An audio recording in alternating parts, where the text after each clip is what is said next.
Like the light of forest, like the mountains in springtime, like a walk in the rain, like a storm in the desert,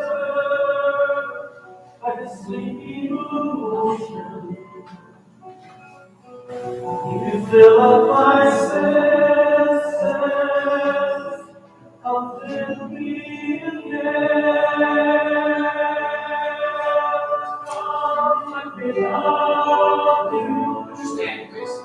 Let me give my life to you. As a drown in the fire, let me die in your arms. Let me lay down beside you. Let me always be with you. Come, let me love you. Come, let me give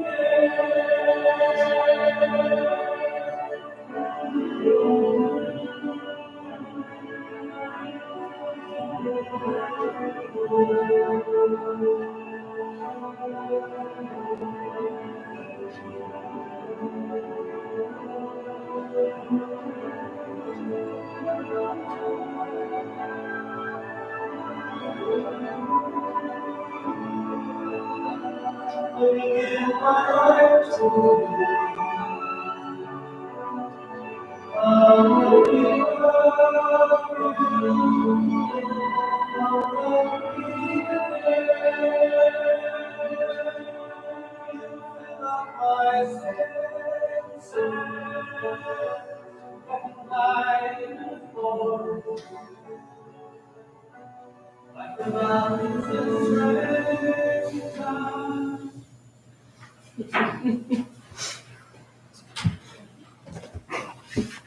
Oh, good afternoon. So nice to see all of you. God bless feedback. Dad was proud to serve his country in the armed forces. To start our service today, I will ask you to join us in singing our national anthem, O Canada, in English or in French, loudly and proudly.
Please be seated.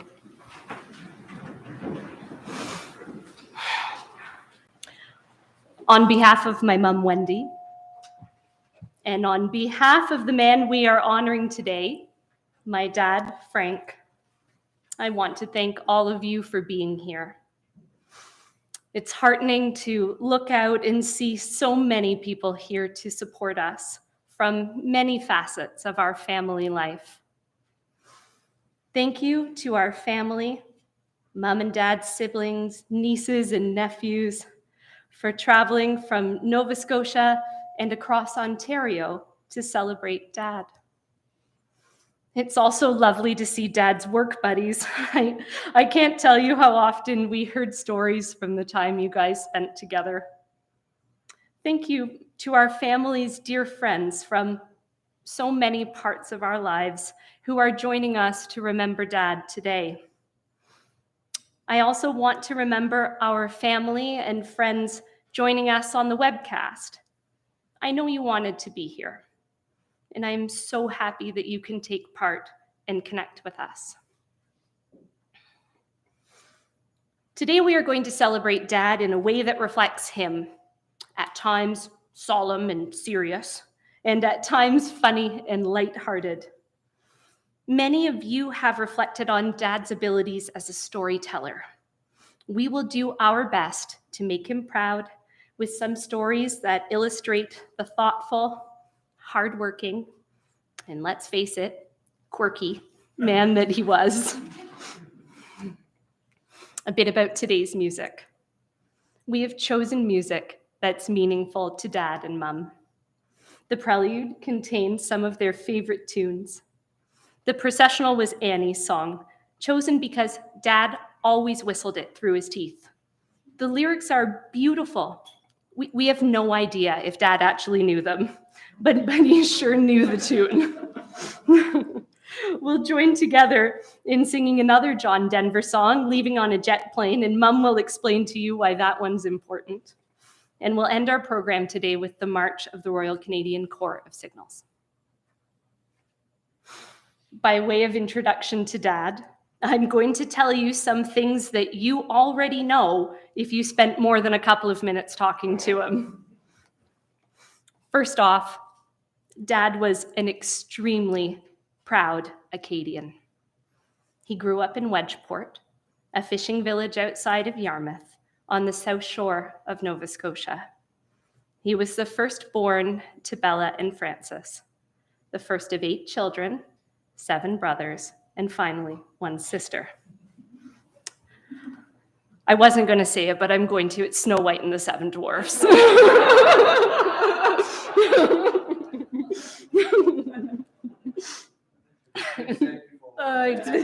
It's not original. In Dad's early years, my grand-mère Bella fell ill with pleurisy, and Dad spent years being raised by his grand-mère Lizzie and by his tante Flory. You know, I never understood why Dad so loved the Tusket Islands off the coast of Wedgeport. He recently explained to me how happy his memories were of time spent there as a child with Tante Flory, who was the cook on the islands for the fishermen coming back to shore. As a teen, he worked with his Uncle Elmer in the galley of the ferry, the Blue Nose, which traveled between Yarmouth and Bar Harbor.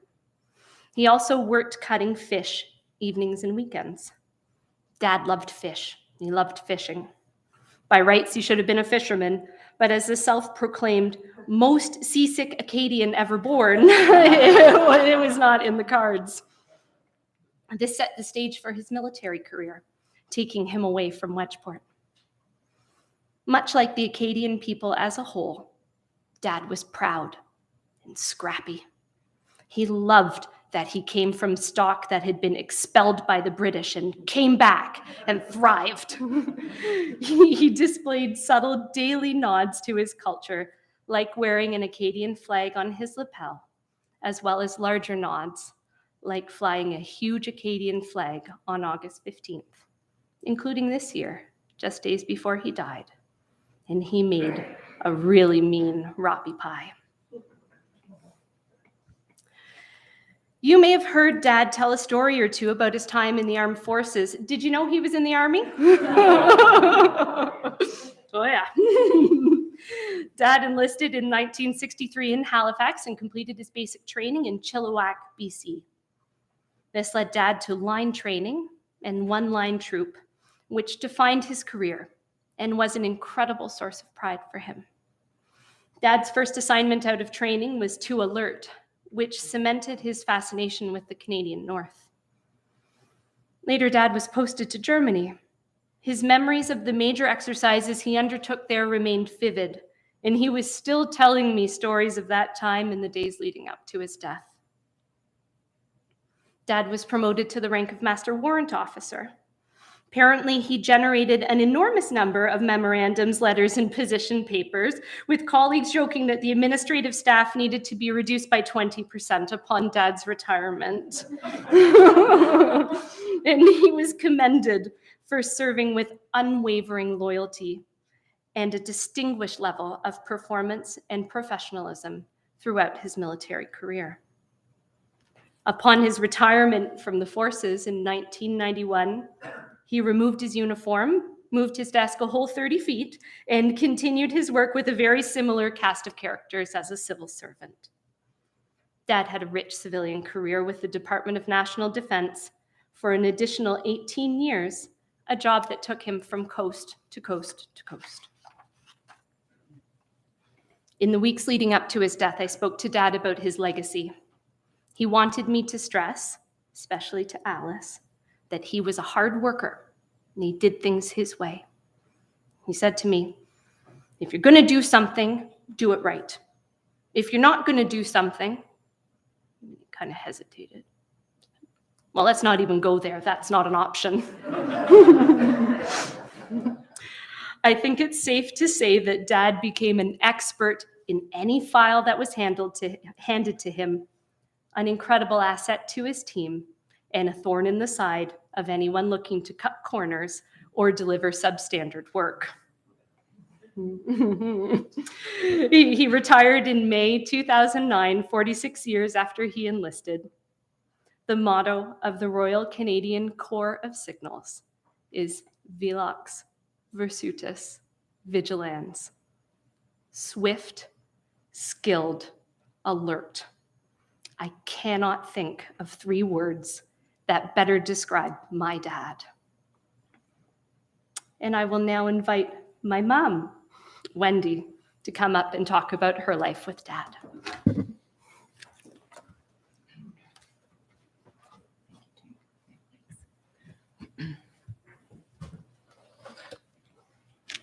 Oops. Thank you, everyone, for coming this afternoon. We really appreciate your being here. Frank and I often joked about how we met in Carleton Place in the early summer of 1965. And, I have to say, I almost hesitate to share this kind of sordid story, as it doesn't reflect well on my own character. But for anyone who has known Frank for more than 5 minutes, you'll realize that his actions then at that incredible chance meeting summarize his personality and his character. He was working on the underground communications cables between the Diefenbunker in Carp and the other underground installation at Gillies Corners in Beckwith Township. He was part of the small, and as Sarah's message mentioned already, part of the small and prestigious No. 1 line troop headquartered in Base Kingston. Several of the crew were housed in the Mississippi Hotel here in Carleton Place.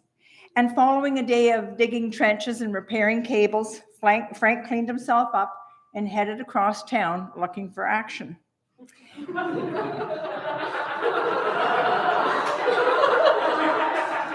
It gets worse. So he landed at the little burger joint on the other side of the bridge called Jake's Restaurant. Now, Frank sat several booths past the one I was sitting at with my friend Ruth Ann, and I kind of smiled at him for a couple of evenings. And he came up, and before he was brave enough to approach us, and if you know Frank, like for having that lapse of time, several evenings before he was brave enough to come and talk to us, that was out of character now, but certainly wasn't back then. He was kind of shy then. He said he didn't normally introduce himself in this way, but could he sit down with us? So boldly I said, name, rank, and serial number first. And I was so astonished when he said, SF 104236 Signal LeBlanc FJ.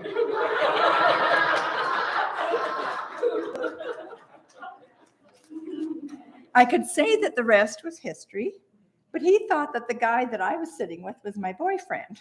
So he hung out with Ruth Ann for a couple of days first. We spent that summer of 1965 together every evening and weekend.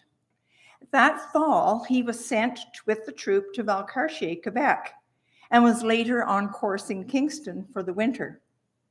Now, these separations early in our relationship should have been a clue.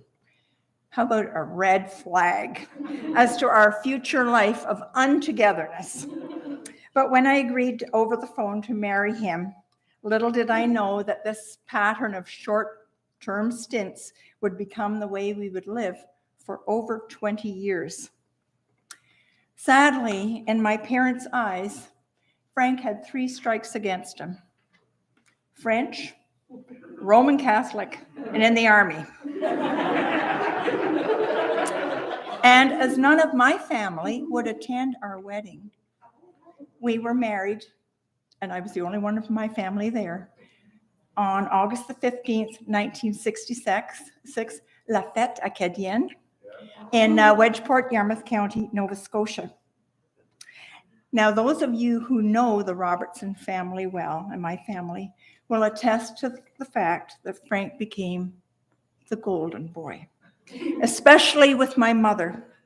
And I credit his cheerful and helpful nature and his dogged determination in that change happening. Now, if you do the math, you'll realize that we just celebrated our 56th wedding anniversary just days before he died. Over the breakfast table that day, I asked him what he thought were the top 5 highlights of our marriage. And honestly, we were both surprised and delighted that we shared the same number 1, living in Germany in the late 1960s and early 1970s.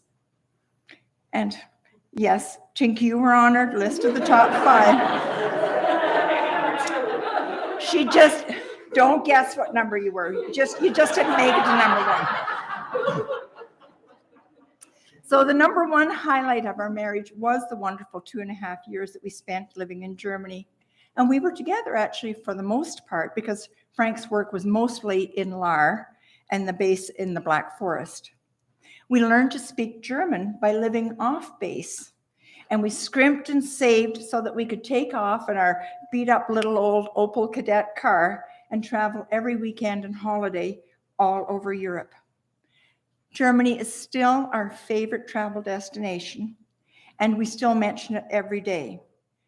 Frank's posting there literally changed our lives forever.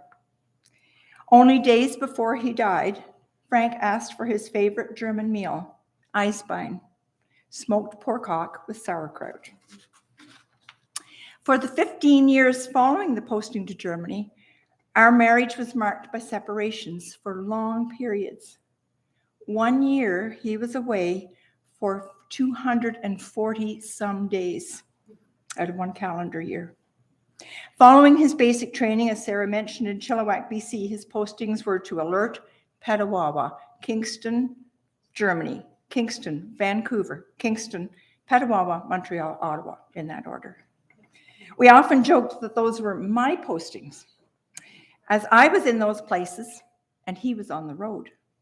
He literally was in every armed forces station and base in Canada, as well as Germany, and also once in Cyprus and Israel. He was away for periods as short as 1 week and as long as several months. I remained in Kingston for the 8 years that he was in Petawawa and Montreal, as my teaching career had suffered from too many moves.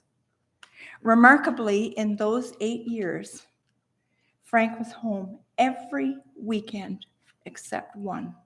Let's think about that. Every weekend except 1. And remarkably, too, after 18 years of marriage, Sarah appeared in our lives.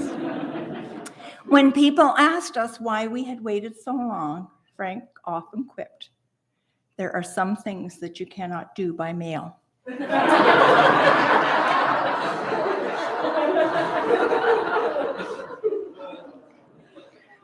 So why do I speak so much about Frank being away? Well, besides his being away being such a huge part of our lives, those often lonely times for both of us strengthened us, galvanized our dedication, and made us appreciate each other, refreshed our love, and taught us to savor every moment that we were together. We were always a team, even when we were apart. And it was on those strengths that we built our entire marriage, and we enjoyed our togetherness for the last of Frank's career in Ottawa, and of course in his final retirement. And speaking of retirement, I have to mention this. When Frank retired from the armed forces, he told his colleagues when he retired, "Wendy and I just celebrated our 25th anniversary this summer, and maybe spent 10 of them together." And I have to tell you this story. On our 10th anniversary, he was away naturally, and I received a beautiful bouquet of flowers with the romantic wording on the card reading, "To Wendy LeBlanc from Frank LeBlanc."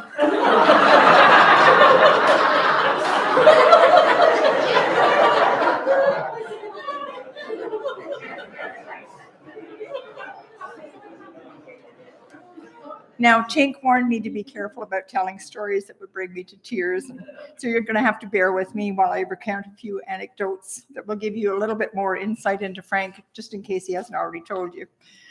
And did you hear that I called Sarah Tink?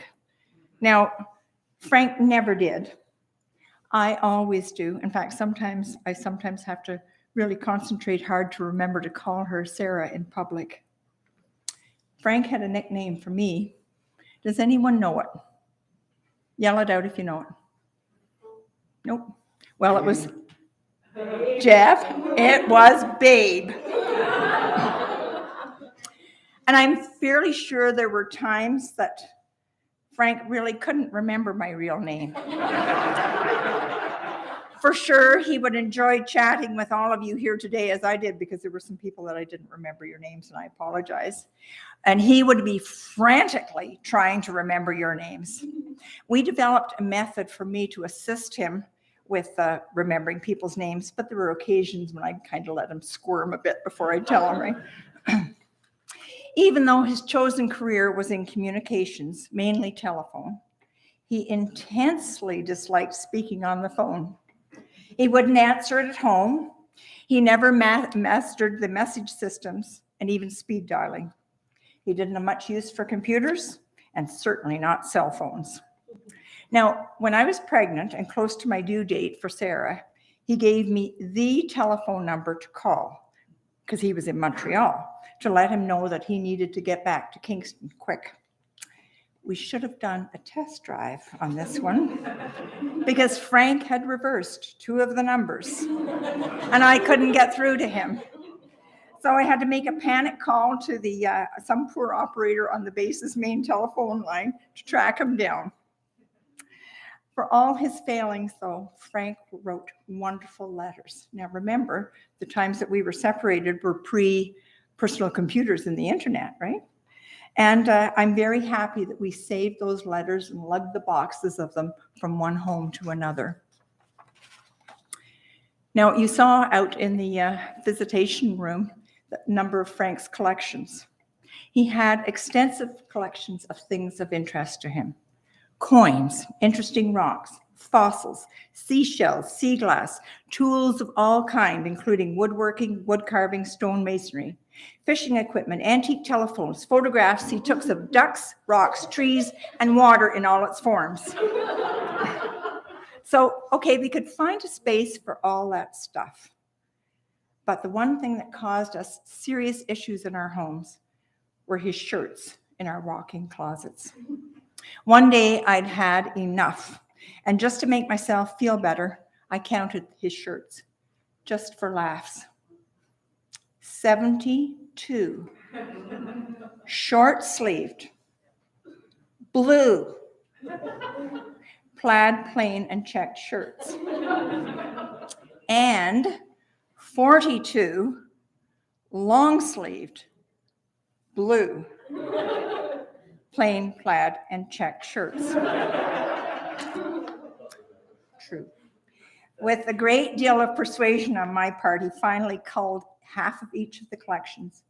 But I noticed in the last couple of years that the numbers had started to creep up again as the closet space diminished. I could go on just as Frank could go on with stories, but I'd like to tell just one more closet story. When Tink was first born, in fact, for her first 4 years, she and I lived in Kingston. I was teaching full-time just outside Napanee, and Frank was working in Montreal. So you can imagine how hectic things were every morning. So on Sunday, I would write out a list of the clothes that I would wear for the week. And Frank set out all the outfits in order, perfectly cleaned, ironed, hems fixed, buttons replaced, shoes shone. All I had to do was to reach in the closet and put them on every morning. And what does this tell about Frank? How about attention to detail? Yep. Organizational skills, for sure prowess in the laundry department. All of those things. But you know, more importantly, he showed his 2 girls how much he loved them, cared for them, and missed them when he was away. Later in our life, Frank showed that same wonderfully caring support.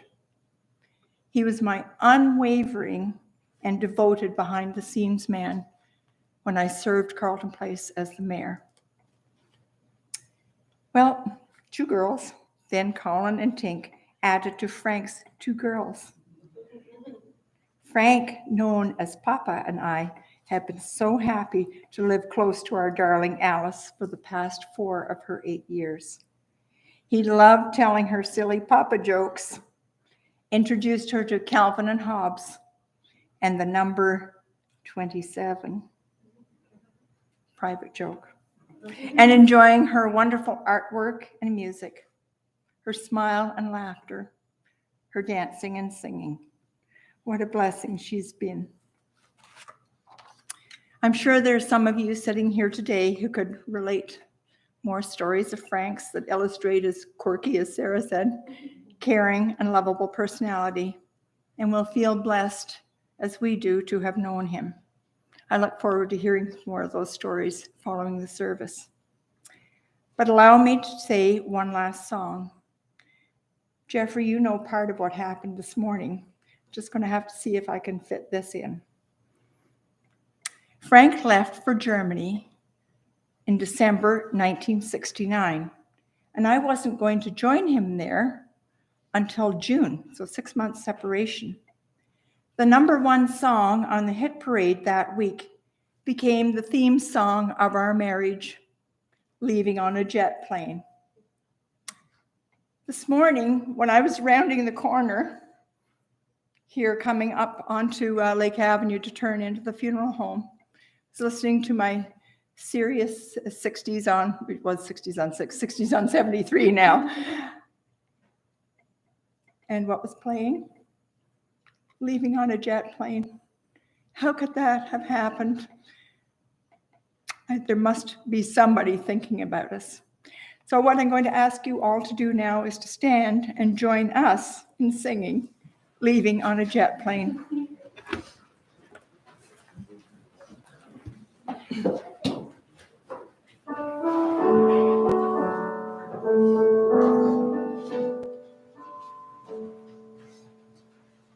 All my bags are packed, I'm ready to go. I'm standing here outside your door. I hate to wake you up to say goodbye. But the dawn is breaking, it's early morn. The taxi's waiting, he's blowing his horn. Already I'm so lonesome I could cry. So kiss me and smile for me.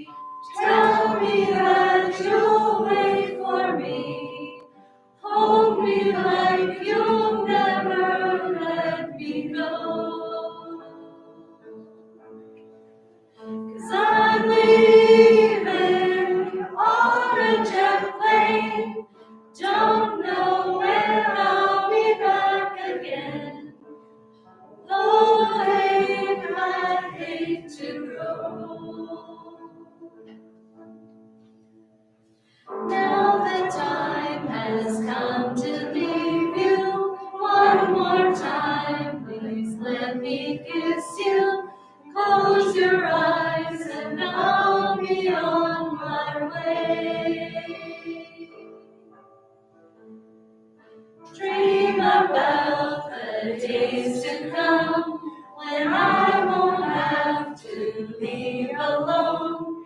About the times that I won't have to say.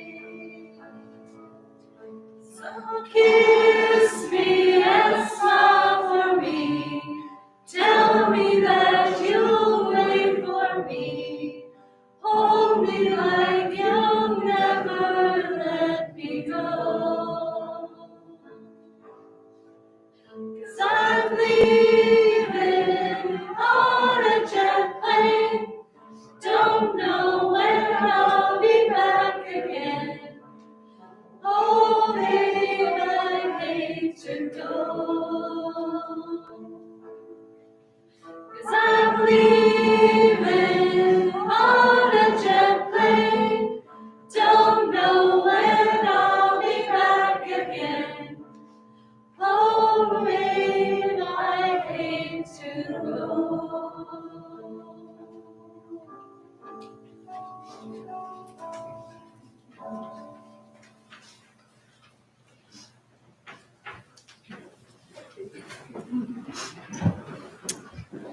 Aw, thank you so much. There's nothing I love more than to hear people singing together, and thank you all for singing so beautifully. The lyrics of that second verse are just so touching, especially in our context today. So I will now invite Jeff McGuire to come up and speak. Mom and Dad have known the McGuires for years and became close over their shared work on the Sister City Committee. This started a beautiful friendship that Dad valued greatly. The day before he died, Dad and Jeff spent a wonderful afternoon together, talking just like old times. Dad himself told me that afternoon was so meaningful to him, and I know it is a wonderful memory for Mom and for the McGuires. So please come up and join me, Jeff.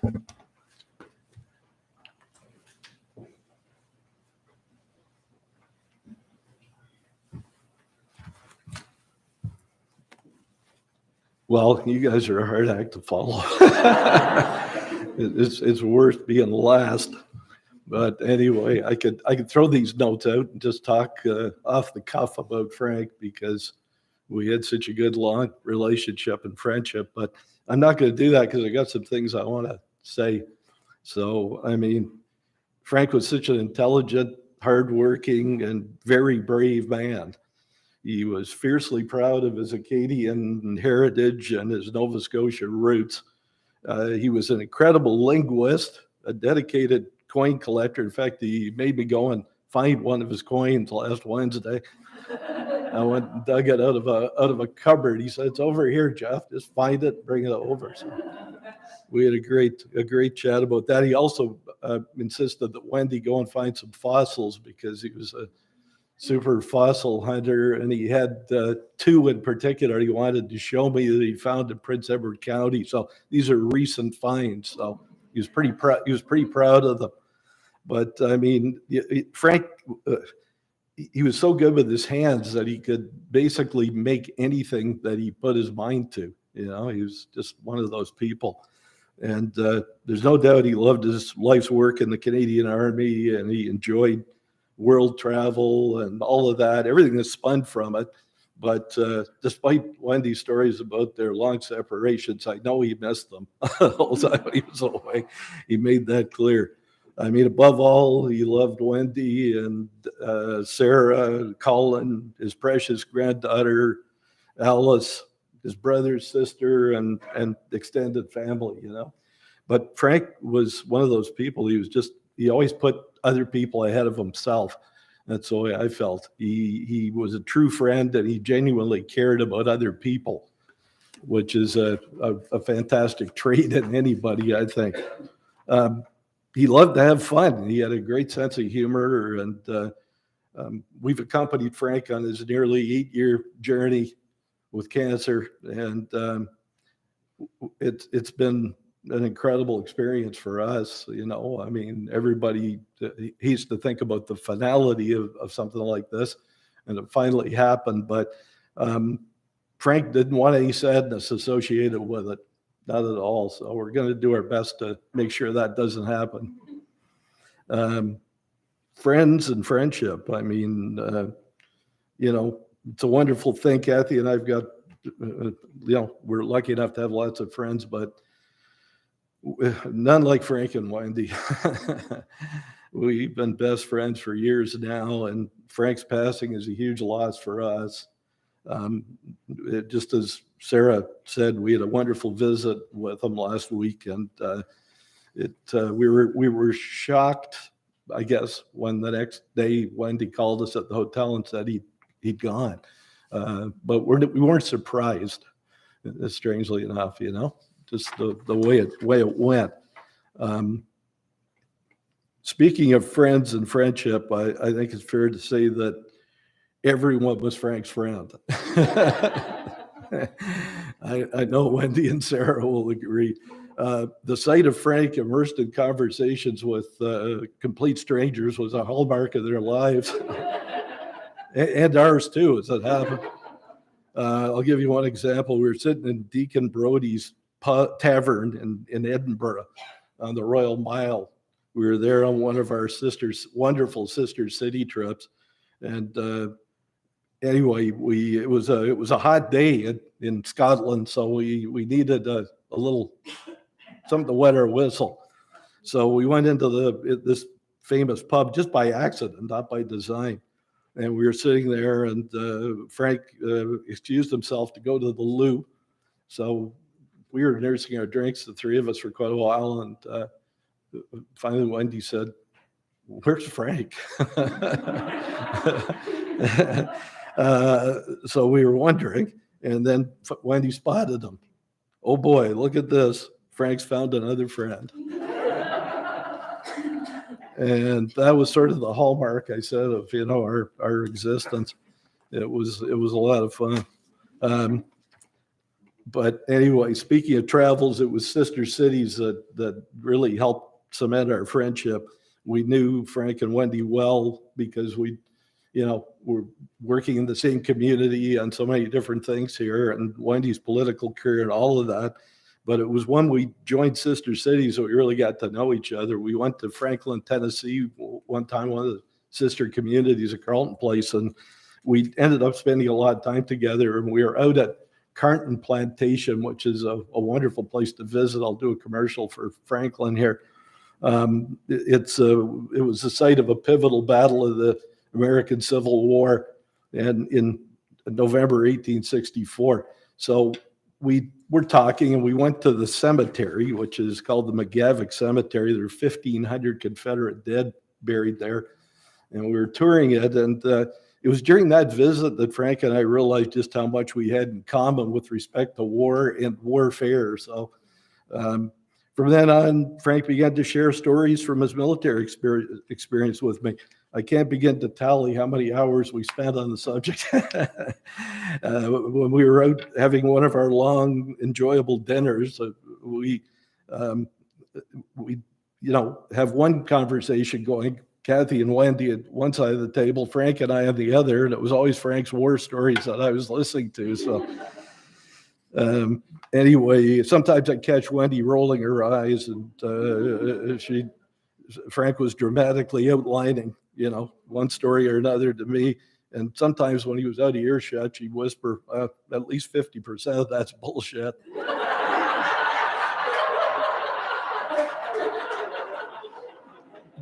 But if it was BS, Frank was the master of embellishment. You know, I believe most of his stories.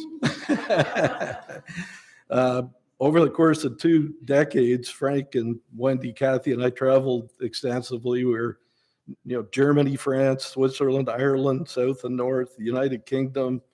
We visited Germany and the UK at least 3 times. We have mutual friends in Comrie, Scotland, and in West Yorkshire, England, that we're in touch with.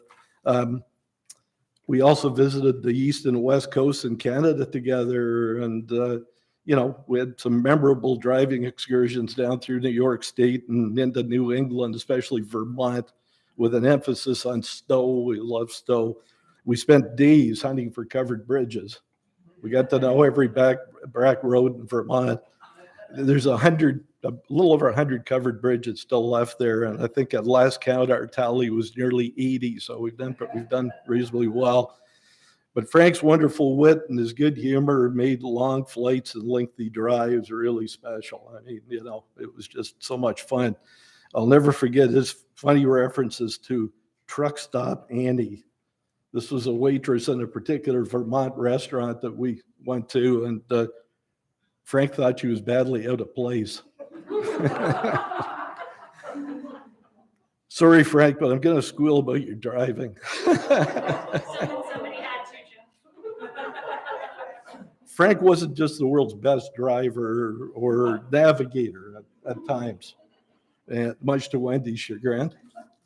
And on occasion, Kathy and I had to stifle laughter when one of our driving expeditions in the Black Forest or the Alsace went awry.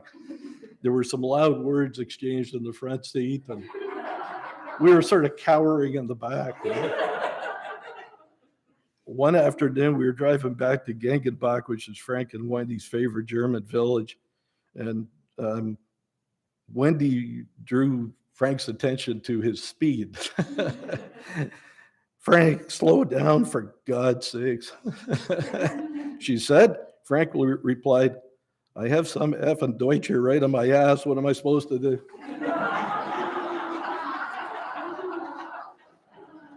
Apologies for the X-rated moment. But they visited Gengenbach countless times over the years, and we were lucky enough to go with them on 3 different occasions. And if you wanted to see pure contentment, it was Frank enjoying one of Frau Armbruster's wonderful breakfasts at the Pfeiffermühle Hotel, where we always stayed in Gengenbach. Either that or a liter of Dunkel at Merscherhof restaurant, which we all loved. I'll leave you today with this glimpse of Frank's delicious sense of humor. There's a little zoo and a beautiful park in Gengenbach, which we always enjoy touring. In the zoo, there are a couple of birds. They look like ostriches, but they're another type of bird. They're always strutting around, poking their noses, beaks at visitors. Frank dubbed them Daya and Ria. You can put those 2 words together and you'll know why.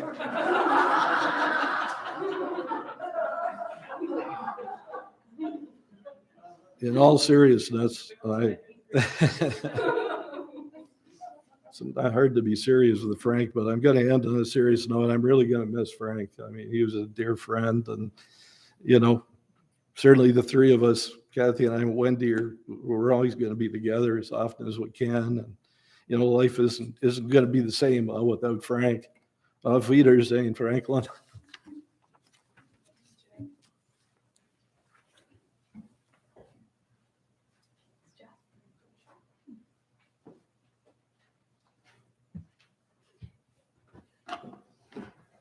Oh, thank you, Jeff, for that lovely tribute to Dad and to your friendship together. Just going to take a little sip. In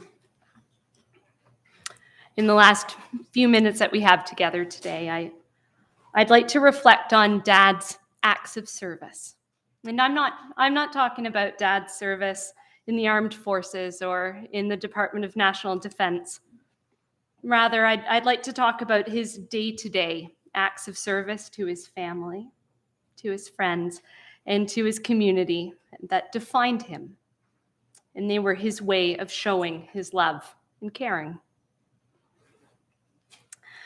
One of my least favorite acts of service was Dad's self-appointed role as family photographer in chief. He never wanted a real camera. He was convinced that he would lose it. But he loved the disposable cameras that were so ubiquitous in the 1990s. I'm sure many of you heard Dad say, "Give us a smirk," and it was generally at the most inopportune time. After trying out Jeff's Nikon Coolpix digital camera, Dad realized that the technology could overcome his tremor, and he was off to the races. While I groaned all the time looking at Dad's thousands of photos, I really appreciate them now, and I see them for what they were, a demonstration of love and appreciation. Speaking of things that made me groan, Dad loved coins. He had a large collection that is not particularly valuable to a traditional collector, but is full of coins that piqued his interest and came from a time or place that he enjoyed learning about. And he often had coins that reminded him of someone. And so some of you may have been a recipient of a coin from Dad, and consider yourself lucky. It meant that he was thinking about you, valued a bit of trivia you shared with him, and he made a connection between you and a coin from his collection. Finding the perfect coin and giving it to you was something he could do to let you know that he cared. Dad really loved giving gifts in general. He put a great deal of time and effort into Christmas, finding that year's perfect pair of silver earrings, often, with turquoise or mother of pearl. We always knew which gifts came from Dad because they were perfectly wrapped. Crisp corners, tight ribbons, beautiful bows. Dad is the only person I know who was willing to wrap each individual chocolate for a Christmas stocking. In recent years, when Dad wasn't able to do stockings the way he wanted, we picked up his slack, thanks to good old Canadian Tire. We all killed ourselves laughing over stocking stuffers of Frank brand household cleaning supplies, like Frank is on a roll, or Frank is a glass act, and Frank carries the load. And you know what? He really did carry the load. Dad served our family with the incredible amount of work he did in the home and on the property. He was trusted deputy to Mum in the beautiful gardens that surrounded our family properties, first in Kingston, then Carleton Place, and now Picton. He put in countless hours to help plant, water, and maintain the garden. He also built beautiful stone walls. Our neighbors in Carleton Place, the Pattersons, mentioned that it was a rite of spring to hear the sound of Dad's chisel with his Beloved As It Happens on the radio wafting across the neighborhood. And he worked as hard inside the house as he did outside. In earlier years, Dad was a woodworker, creating artistic pieces as well as furniture and built-ins. I don't think we can talk about Dad without addressing the thumb, man versus table saw, table saw 1. Thanks to some crackerjack surgeons and cutting-edge techniques, Dad and his thumb were reunited, but he never really lived it down.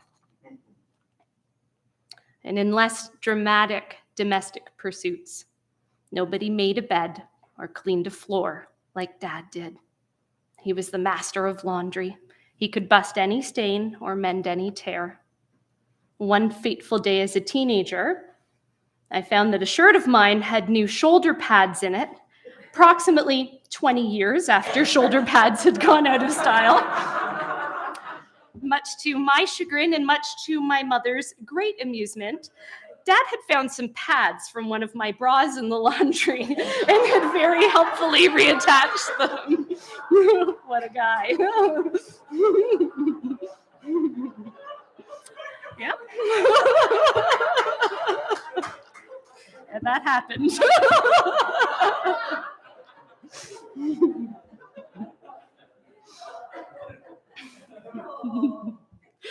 Oh. I'm glad you guys appreciate that. Oh, when I think about Dad's acts of service, I can't help but think about the unwavering devotion Dad showed towards my grandparents, Ken and Betty Robertson. When Mum said that Dad became the golden boy in their eyes, it was the truth. Dad lovingly helped with all sorts of household jobs allowing them to stay in their home as long as possible. After he retired, Dad took Granny out to run errands or to go for lunch almost every day for years. The sun rose and set on Dad in Granny's eyes, and the two of them developed a deep and rich friendship. And we can't celebrate Dad without also making mention of his connection with Uncle Carl's wife, Louise. Dad viewed Louise as his sister and truly showed up for her in the years that she was living with cancer. 10 years after her death, he still couldn't talk about Louise without getting choked up, and not a day went by that he didn't mention her in some way. Dad lived with cancer for 8 years and with congestive heart failure for 5. During that time, he was a good soldier. He took much of his treatment in stride, doggedly pushing through symptoms and side effects. He insisted that he was living with cancer, not fighting against it, because lung cancer was a battle that he knew he'd eventually lose. I think his mindset of living rather than fighting, his constant optimism, and his hope for more time with his beloved Alice allowed him to live as long as he did, as well as he did. As his final act of service, Dad intended on going to hospice. He thought that hospice was an honorable place for a soldier to die. On the morning he died, he told me he wanted to go to hospice when the time was right, so that he could have the opportunity to shoulder some of the burden of end-of-life care. He never got to hospice. He died at home with Mum and me, exactly as he should have. But that sentiment of wanting to perform a final act of caring for his girls stays with me as a testament to the honorable and devoted man that he was. And so now we bid a final cheerio to Dad.